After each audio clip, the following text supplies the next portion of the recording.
Hello friends, स्वागत है आप सभी का आपके अपने YouTube channel study with happiness में। फ्रेंड्स, आई होप आप सभी अच्छे होंगे, हेल्दी होंगे और अच्छे से पढ़ाई कर रहे होंगे। आप सभी के कमेंट्स और लाइक बहुत अच्छे लगे। आप जितने भी आपको इनपुट देने हैं प्लीज़ आप कमेंट सेक्शन में दे सकते हैं। अभी तक आपने नाउन ख़त्म किया है और आज आपकी प्रोनाउन की क्लास है, तो चलिए देखते हैं कि प्रोनाउन क्या होता है और इसे कहाँ और कैसे यूज़ करते हैं। तो फ्रेंड्स, प्रोनाउन जो होता है a word which is use instead of noun. अगर आपके पास कोई नाउन है, नाउन आपको जैसे कि बताया गया है कि किसी का नाम होता है वो नाउन होता है।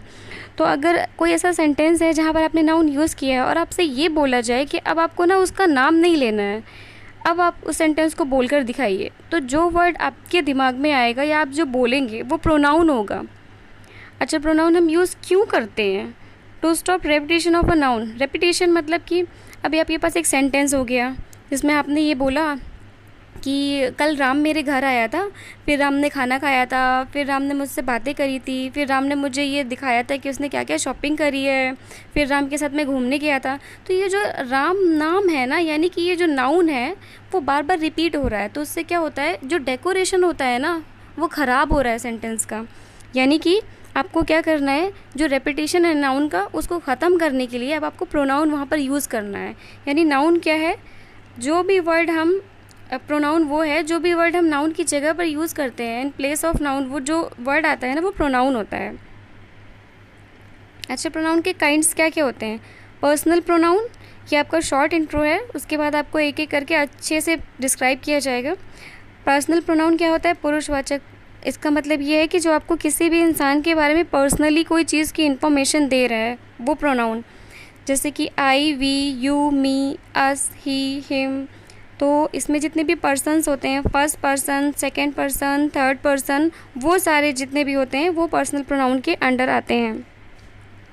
डिस्ट्रीब्यूटिव प्रोनाउन क्या होता है? व्यष्टि या वितरणवाचक। जैसे कि आपको ये पता है कि डिस्ट्रीब्यूशन का मतलब होता है डिस्ट्रीब्यूट करना, यानी कि किसी भी चीज़ को बांटना। तो ये जो आपके लिए तीन प्रोनाउंस हैं, ईच, ईदर और नीदर। यानी कि ईच मतलब प्रत्येक, ईदर मतलब कि वन ऑफ देम जब हम लगाते हैं या तो ये, और नीदर का मतलब कि दो, ना तो ये और ना तो ये, मतलब इन कंडीशंस में जो लगता है वो डिस्ट्रीब्यूटिव प्रोनाउन होता है। नेक्स्ट आपका है रेसिप्रोकल प्रोनाउन। रेसिप्रोकल मतलब संबंधवाचक, जो एक दूसरे से रिलेशन को व्यक्त करता है, एक दूसरे से रिलेशन बताता है, वो होता है रेसिप्रोकल प्रोनाउन। ईच अदर मतलब एक दूसरे से रिलेशन, वन अनदर। यहाँ पर नेक्स्ट आपका जो आता है डेमोन्स्ट्रेटिव प्रोनाउन आता है। यहाँ पर आपका है निश्चय या संकेतवाचक। अच्छा, निश्चय मतलब फिक्स कोई चीज़ बताई जा रही है या फिर वहाँ पर इंडिकेट किया जा रहा है, तब भी वो फिक्स है, क्योंकि फिक्स है तभी वहाँ पर इंडिकेट किया जा रहा है, संकेत दिया जा रहा है। तो यहाँ पर आपका आता है this, that, these, those, this is the same thing, the same हो गया, सच, सम, ऑल, फ्यू। ये सिर्फ कुछ एग्जाम्पल हैं और डेमोन्स्ट्रेटिव प्रोनाउन के अंदर बहुत सारे प्रोनाउंस आते हैं, ये सिर्फ कुछ एग्जाम्पल्स हैं। रिफ्लेक्सिव प्रोनाउन होता है निजवाचक, यानी कि हम अपने बारे में बता रहे हैं। अपने बारे में मतलब या तो first person, second person, third person, सब खुद के बारे में बता रहे होते हैं, वो होता है reflexive pronoun. Myself, ourself, yourself, himself. अच्छा, जो रिफ्लेक्सिव प्रोनाउन होता है सेम वैसा ही पॉसेसिव प्रोनाउन भी होता है, अधिकारवाचक। Ours, mine, his, hers, yours, theirs. ये क्या करता है? ये सिर्फ अधिकार बताता है, मतलब पोजीशन बताता है। पॉसेसिव वर्ड जहाँ पे आता है वहाँ पर पोजीशन ही लगता है, अधिकार ही लगता है, चाहे वो नाउन हो, प्रोनाउन या कुछ भी हो। और एम्फैटिक प्रोनाउन, रिफ्लेक्सिव प्रोनाउन देखने में एक जैसे होते हैं लेकिन यूज़ अलग अलग तरीके से किए जाते हैं। जब आप आगे एग्जांपल्स देखेंगे तो आपको समझ में आ जाएगा एम्फैटिक प्रोनाउन को कैसे यूज़ किया जाता है।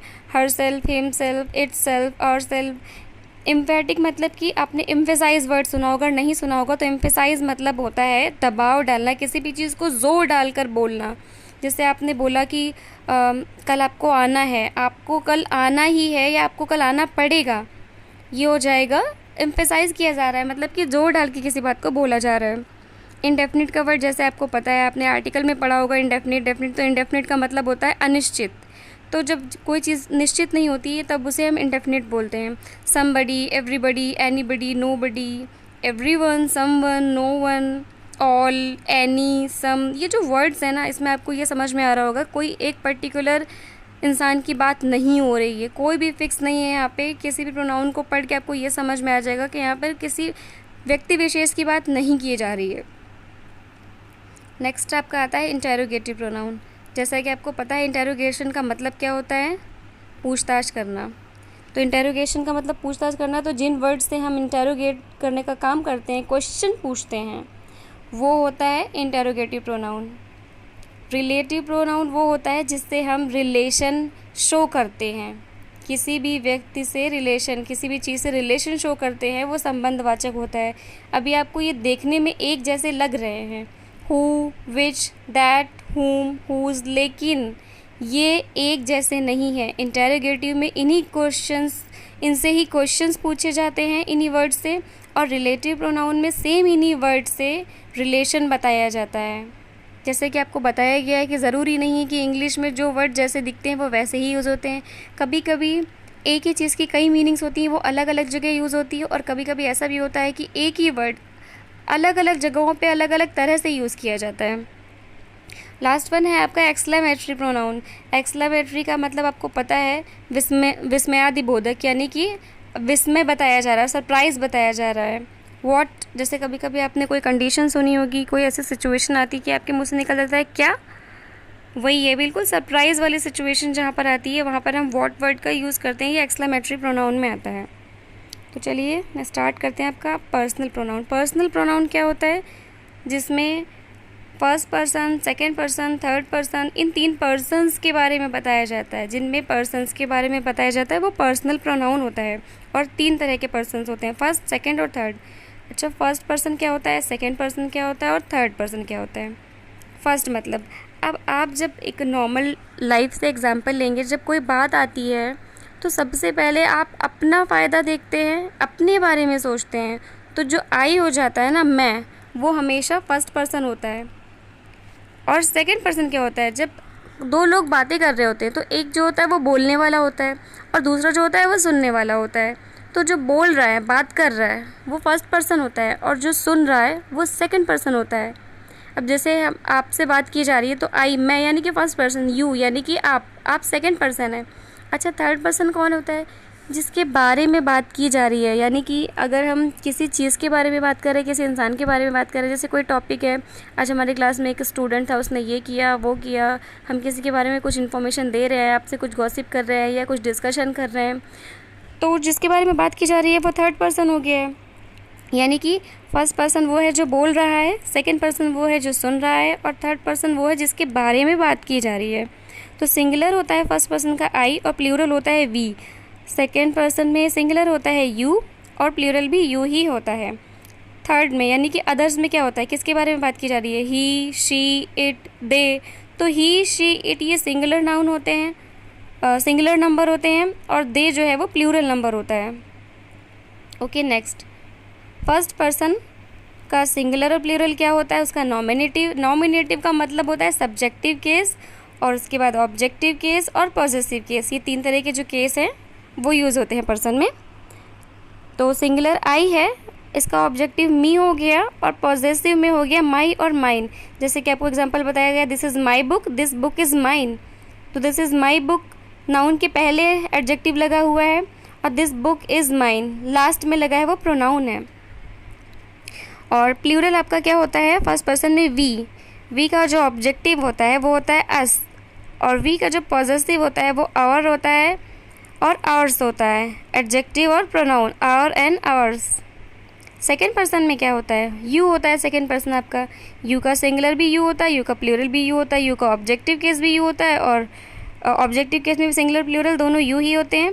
और पॉजेसिव में जो सिंगुलर होता है, चाहे वो एडजेक्टिव हो चाहे वो प्रोनाउन हो, वो योर्स होता है, लेकिन प्लूरल में एडजेक्टिव योर होता है और प्रोनाउन योर्स होता है। यहाँ पर आपको ध्यान देना है। अब आपका आता है थर्ड पर्सन। थर्ड पर्सन में जिनके बारे में बात की जा रही है, ही, शी, इट और दे। तो ही का ऑब्जेक्टिव हिम हो जाता है, शी का ऑब्जेक्टिव हर हो जाता है, इट का इट ही रहता है, दे का ऑब्जेक्टिव देम होता है। अब ही का जो पॉजेसिव होता है वो क्या होता है, हिज होता है, एडजेक्टिव भी और प्रोनाउन भी। और शी का जो पॉजेसिव होता है हर होता है, लेकिन प्रोनाउन में पॉजेसिव उसका हर्स हो जाता है, यानी कि हर उसका एडजेक्टिव में पॉजेसिव होता है और हर्स उसका प्रोनाउन में पॉजेसिव होता है। इट का पॉजेसिव सिर्फ एडजेक्टिव में इट्स होता है, प्रोनाउन में इसका कोई पॉजेसिव केस नहीं होता है। प्लूरल में ऑब्जेक्टिव आपका देम है, पॉजेसिव में एडजेक्टिव आपका देयर है और प्रोनाउन आपका देयर्स है। तो यहाँ से आपके केसेस जितने भी हैं थर्ड पर्सन के, और सब्जेक्टिव केस, ऑब्जेक्टिव केस और पॉजेसिव केस, ये ख़त्म हो गए हैं। एक प्रोनाउन का आपको ओवरऑल ओवरव्यू मिल गया है कि प्रोनाउन क्या होते हैं, कितने टाइप के होते हैं। अब आपको ये याद कर लेना है कि प्रोनाउन क्या क्या कैसे कैसे यूज़ होते हैं, और आपका डिस्क्रिप्शन अच्छे से डिस्क्राइब करके आपको नेक्स्ट क्लास में बताया जाएगा, जिसमें आपको एरर ढूंढनी आ जाएगी कि आखिर प्रोनाउन से किस तरह की एरर्स पूछी जाती हैं एग्ज़ाम में। तो आज का पार्ट अच्छे से देख के रिवाइज़ कर लीजिएगा, और जो कल आपको डिस्क्रिप्शन बताया जाएगा अच्छे से रिवाइज़ किया जाएगा, तब आपको समझ में आ जाएगा। तो आज की क्लासेस को अच्छे से याद कर लीजिएगा और कल का पार्ट ज़रूर देखिएगा।